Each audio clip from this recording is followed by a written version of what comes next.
Сдруженијето на граѓани Афористичка репрезентација на Македонија во петокот вечерта го одржа своето прво годишно собрание, на кое беа сумирани резултатите од едногодишната активност, а беше донесена и програмата за работа за наредната година. Сдруженијето на граѓани Афористичка репрезентација на Македонија го има своето прво годишно собрание. Истото беше формирано минатата година и тоа е законска обврска еднаш годишно да се има годишно собрание.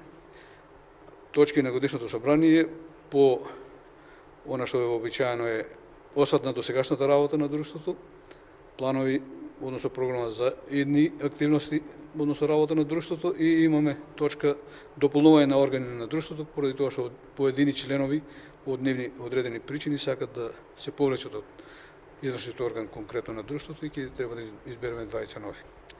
Имавме прилично активности, имавме вечер на македонскиот афоризам, традиционална манифестација која се одржува секоја година почетокот на април. Трета поред беше годинава.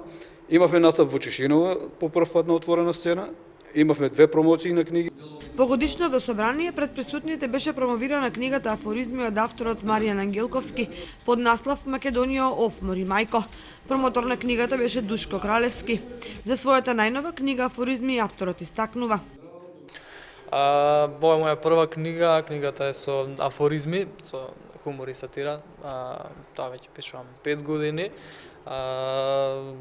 Има околу 600 афоризми во книгата, претежно се со сатирична содржина и хумористична.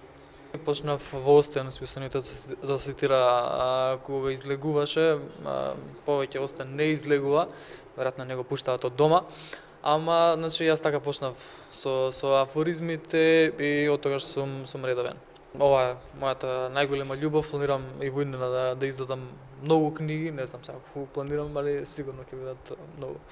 Црпам инспирација од кај ќе најдам. По улица ќе најдам и си ја црпам така, од шахта некој црпам така да црпам од сегде.